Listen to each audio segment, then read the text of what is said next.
Hi, welcome back to the Gemhawks YouTube channel. I hope you're having a beautiful day today. For the tutorial today, I want to share with you a project which is accessible to absolute beginners to wirework, but if you're looking to improve your wirework skills, then this is an ideal project to get stuck into. It will teach you a little bit more about handling the wire, forming the wire, and when it's nice to make a softer bend, when it's good to make a harsher bend in that wire. We're going to be making together some Rainforest Vibes earrings. Now, both of these pieces can be sized up for pendants, sized down for charms. You can add beads on if you wish to, all sorts of ways that you can embellish them and make them your own. They will also feature in an upcoming project in a few weeks' time, which is a little bit more Rainforest vibes as well. So if you'd like to join me down at the board, I will show you now what we're going to make today. So we've got two different Rainforest Vibes leaves to learn today. And I've also got a little bonus leaf, which I understand features in the rainforest also. So we're going to start with this one, which is a little bit like a cheese plant. And what we're going to use is approximately 15 inches of that 1mm or 18 gauge wire. Now I'm working today in silver plated copper, but this project also looks amazing in a raw copper or an antique bronze. So if I just pop this piece up in the corner for now, first thing we're going to do, as ever, is just warm that wire through really nicely. Now instead of starting down at the bottom of the design, we're going to start up at the top, probably about 2 inches from one end. We're going to turn a sharp bend and we're going to start by creating a nice loop. Now, if you're going to make this wrapped loop for earrings, then it can be quite tiny. But if you are going to make this for a pendant, then do consider that you need to get a chain with a clasp through the end. I'm just going to use my round nose pliers. But if you are wanting to create a larger loop, then having a pair of bail makers is a really good idea. So I've just used those round nose pliers to form a circular shape, and the shorter tail of the wire is just crossing over at the top there.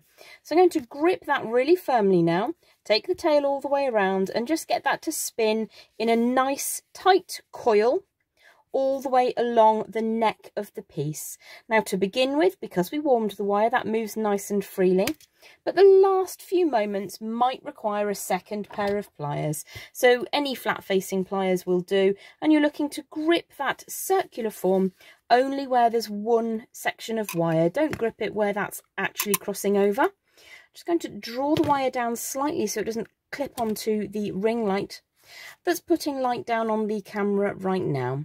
So I'm just going to take that end, scooch that all the way around like so. So that's nice and neat and tidy. And I'm just going to see which is the nicer looking face, bearing in mind if you're making this for a pendant, you will want your chain to pass through that central aperture. So this for me looks like the good side. That's slightly less attractive because you can see the end of the wire. The first thing we're going to do, bearing in mind this is 15 inches or so of wire, I'm going to come down probably around about no more than an inch, maybe even as little as 3/4 of an inch.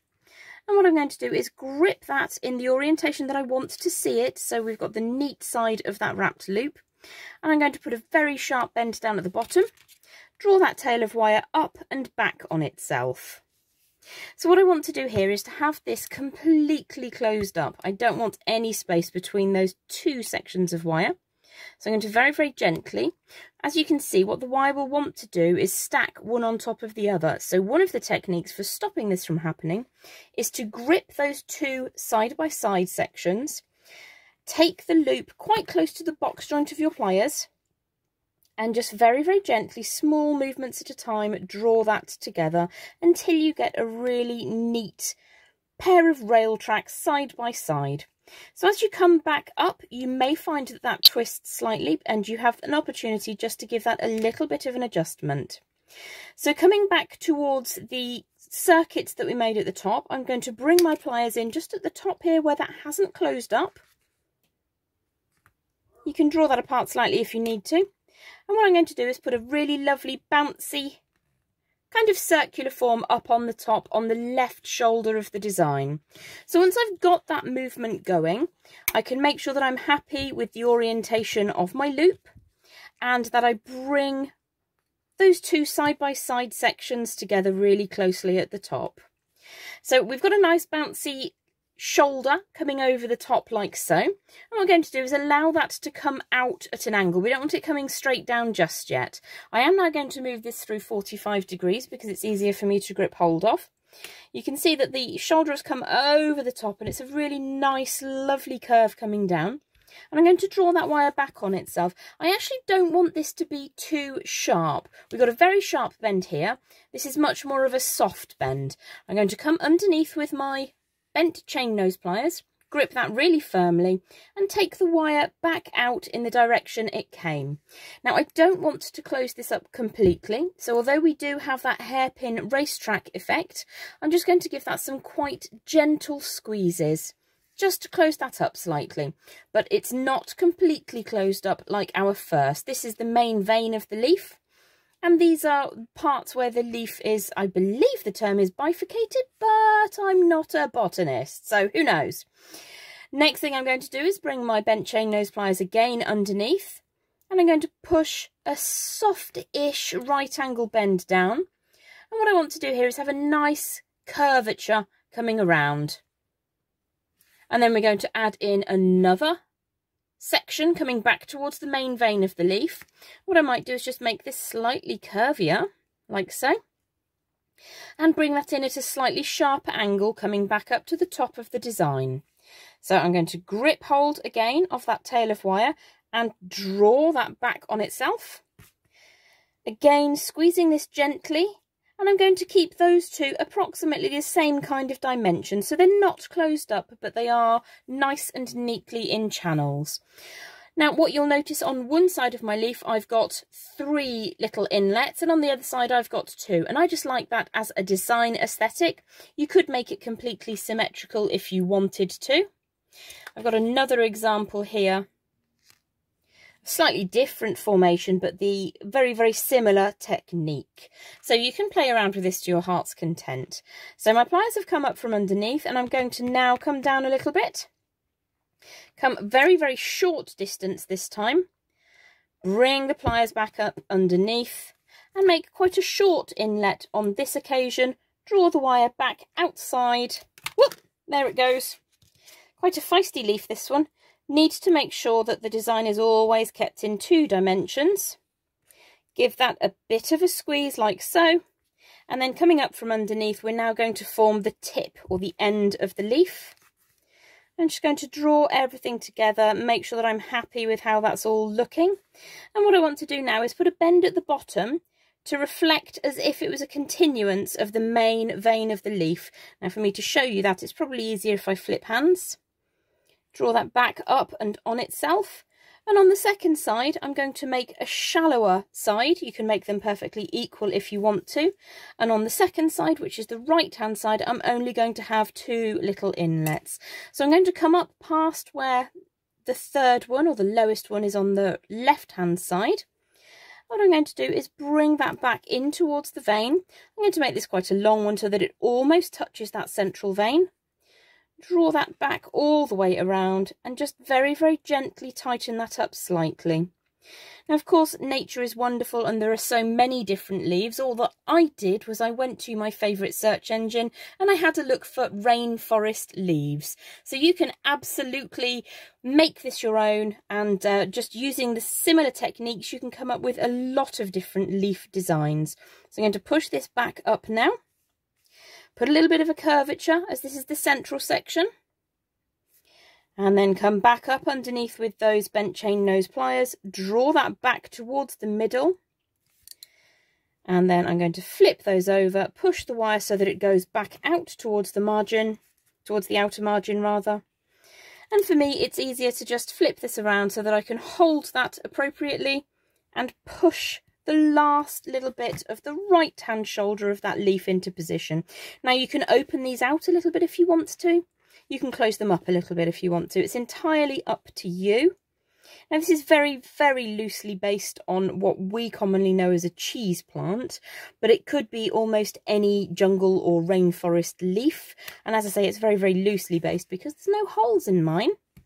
So what I'm going to do now is hold my pliers in 90 degrees away from where I normally hold them. So in the flat plane like so. And I'm going to draw the tail of wire around the neck where we did our first set of wraps. And what I'm going to do here is double wrap around that neck section. So that's 1 and 2 and for a third time. Now bearing in mind we elected that this was the front, I need to flip that over and trim away at the back. Always double check that you're trimming the correct piece before you press those cutters closed, and then just chase that end around. You can rotate your pliers very, very gently and just smooth that end away.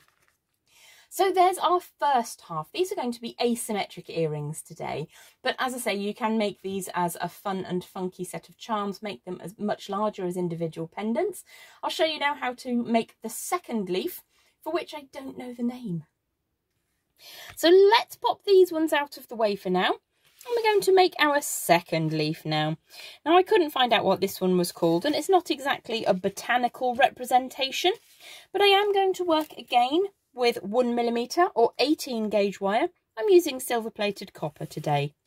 It's a reasonably good strength. It's probably akin to a German style wire, and what I'm going to do is give that a nice warm through to make sure that I'm happy that it's soft and fluid and ready to work.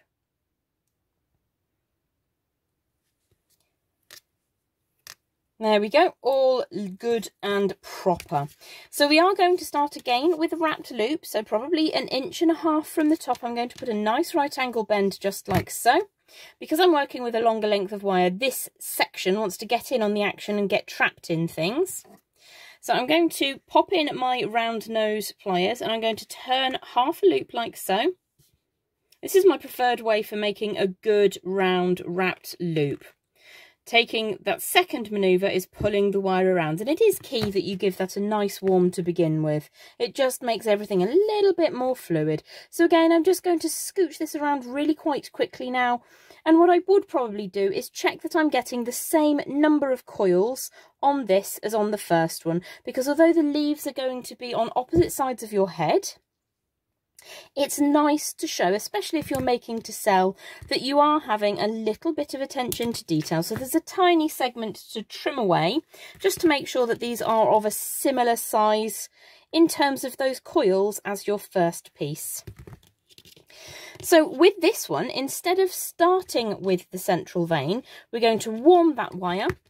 And we're going to grip from underneath, and a very small distance beneath that coil, we're going to make quite a sharp bend. Warming the wire a couple of times as we go, and I'm going to grip hold of that to begin with, just to make sure that I'm happy with the orientation of my coils. Make sure that I'm happy with how that looks. Now I'm just going to put a bit of extra warmth in here, because now we're going to go back and forth several times. So let me bring that back up into view. My first little jutting out leaf is going to be quite small, and then they're going to graduate up and graduate back down again. So remember where we were making the inlets in the first leaf that we looked at? We're doing the exact same thing, but we're going outside this time. So rather than coming in, we're taking those outwards, and we're going to keep them just away from that central spine. If you imagine a continuation beneath the coils in a straight line, we want to be just outside that margin. So again, working with longer lengths of wire, it does mean that the end does tend to catch on things, especially if you're working in a confined space. So my first little outlet is done. What you can do is just keep an eye on how sizable they are. You don't want them to be too large, otherwise you end up with quite weird proportions, a bit like myself. So I'm going to just hold that firmly between the pliers to make sure that I'm happy with how that's looking. And what I'm going to do is I'm going to come a little bit extra further out each time for the first 3 times. So that's the second one done. Give that a gentle squeeze, and my inlet section is going to follow a line. So that's always going to be in the same place, which is slightly to the left of that central bar. And if you think you need to move that, you absolutely can, just a little bit at the beginning. So again, my third one is going to be slightly larger. Draw that back on itself, And you can see that we're just making a series of backwards and forwards movements, which is a really cool thing to learn to do in wire work because it opens up lots of different projects for you. Now, my fourth little outlet, I'm going to call it, I know that's not what it is going to be the same size as the third, and then we're going to start graduating back in again. So I'm holding from underneath to show you that you can start to see if your size is right, because the wire will bend away from the tip of the pliers. It doesn't bend exactly at the end of your pliers there. So giving that a really firm grip whilst I draw the wire back on itself. And what I want to do is just take a second to tighten up those loops. They're not loops, they're inlets and outlets today. So I'm going to give that a bit of a squeeze, and then we're going to come back out again and start sizing down ever so slightly. So what I'm going to do is follow the size that we made on the way to this point, just so that I can graduate in a reasonably sensible order. So this is going to be the same distance as that second section. Pull that back on itself, and then the last, well, the penultimate one, last one but one, before we get down to a single point at the bottom, is going to be slightly angled. So I can bring that up to get a sharp bend and then take it slightly down a little bit, pop those pliers back in and draw it back up. So you can see they're going out to the side to begin with, and then just before you get to the very bottom one, it's angled out at almost 45 degrees, pop the pliers back in, and then draw this down. Now this will be following that imaginary central line. So I'm going to pop the pliers into position, make a reasonable sized little section at the bottom. And you may find this easier when there's not a camera in the way. Pop your pliers back in and draw that back out, remembering that the one that's next to the bottom one comes down at a bit of an angle. It's not quite 45 degrees actually. I'm just going to grip that like so and take that back up to the top. Now, as I'm going to repeat exactly what I did on the first side, we might speed this next section up for you. It's just a case of repeating in reverse.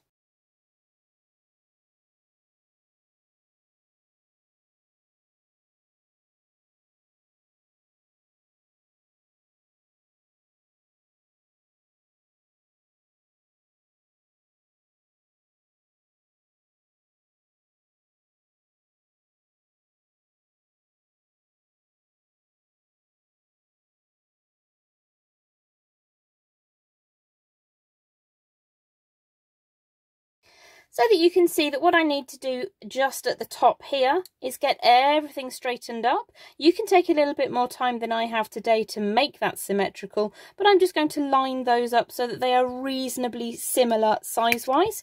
You can just open it out a little bit if you need to, but ideally don't over squeeze it in the first place. Let's get that straightened up. Now with the first one, we just tied on at the top and did a second wrapped loop. Well, with this one, I'm going to bring those pliers into the opposite orientation again and just hold them over the front of that central core line. Take the tail all the way across the back, pinch very firmly with my non-dominant hand and just bring that so that the tail of your wire is coming forwards. What I'm going to do now is decide if I want to do a second wrap, and I think there's enough space in the neck area there, so I'm going to take that all the way around again and bring it back to the front. I'm going to push that wire into the coil, and then what I want to do is bring it down the front of the design. Now if you pinch firmly, you're working with the 1mm or 18 gauge here. If you feel that you want to practice this design, if this is a little bit challenging for you in this wire, you absolutely can make it in the 20 gauge, which is the 0.8. So I'm going to give this a nice warm, and then I'm going to draw that straight down the centre of your leaf design. And I'm going to just turn that over, so we're looking at the underside now. I'm going to take that a couple of mil past the end. That's approximately 1/4 of an inch, just under 1/4 of an inch, which is around about 6 to 7 millimeters. So I'm going to trim that excess away. We're going to use that in a little while. And what I want to do is turn this section over the end. If I turn that sideways, you can see that we're just going to bring that all the way around and push it down into the gap at the back. So I just get that to line up neatly and give that a gentle squeeze. You'll see that the very, very end fits inside the gap. And then you've locked the central vein of your leaf into position. You can see here the ones that I made earlier, slightly neater and slightly more angled down, which you can edit ever so gently after the event if you wish to. But you've obviously got a reference point to work with, and you can play with that to your heart's content. I think I like that one a little bit better. So I'm going to show you a bonus charm now. One of the simplest leaves you can possibly make. So your first two leaves today are all about a nice pair of unmatched or asymmetric earrings, which have got those rainforest vibes going on. Well, the last one is really just a little bit of a charm, and it's a great idea for using up scraps of wirework. You can make this in your 0.8mm, which is 20 gauge, your 1mm, and if you've got strong fingers even, you can make that in your 1.25mm, which is 16 gauge wire. So if you've got a short amount of wire left over, especially if they're in multicolours, it's a really cool way just to make this little leaf charm. It's a great dropper for extender chains as well. So I'm working here with the offcut from the last project. It's probably around about 5 inches or so. I'm just going to give that a little quick warm. And this is one of the simplest leaf designs that you can make, and it's really suitable for so many projects. I'm going to come about 1 inch from the end here, and I'm just going to make quite a small wrapped loop. I've already shown you this twice in this video today, so I'm going to run through that relatively quickly. Spin that around and just take the tail around a couple of times. You may like to add in your second pair of pliers. As you're starting to work with scraps, you'll find that the wire is slightly less cooperative because it's seen a little more work hardening. So I'm just going to scooch that tidy tail away on the end. Even if I'm working on little scrappy projects with bits of the end of reels of wire, I'm still always conscious that I want to have a quality of finish to the design. So I'm just going to scooch that around.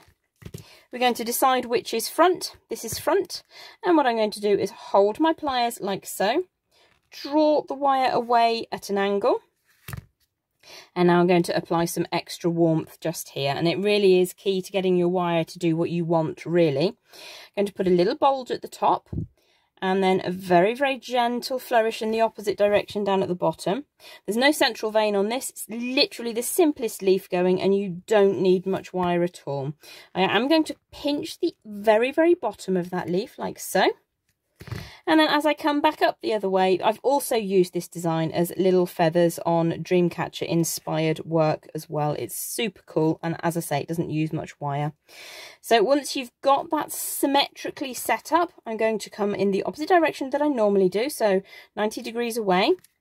Hold that wire steady and just make sure I'm lined up correctly, like so. What you can do as well, very, very carefully hold both sides, making sure you're not squashing the section where the wires cross over.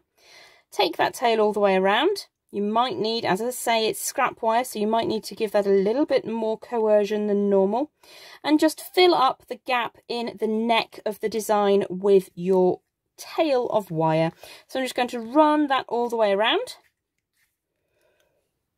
And what we're going to do is trim away on the back, like so. Let me pop that out of the way. Whoops. And then I'm just going to tidy those coils up neatly. If you press on one side at the top, on the other side at the bottom, you can just gently get those to line up a little bit more neatly. And then you can squeeze that so that it sits just so. Even a very hastily made piece is still pretty cool. And once they're clustered up together, let me show you what I've been doing today.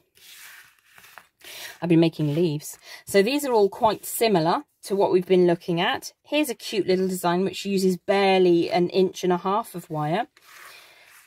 So there's some of these. This is an interesting one. And then there's a little fern starting to unfurl. So much fun. Well, I hope you've had fun with my Rainforest Vibes earrings today.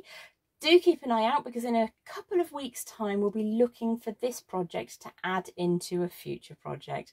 Have yourself a beautiful day, and do join me over on Facebook on Gemhawks and Gems Gembox for my fortnightly Monday Facebook Live. It's 8 PM UK time. I look forward to seeing you there. Bye for now.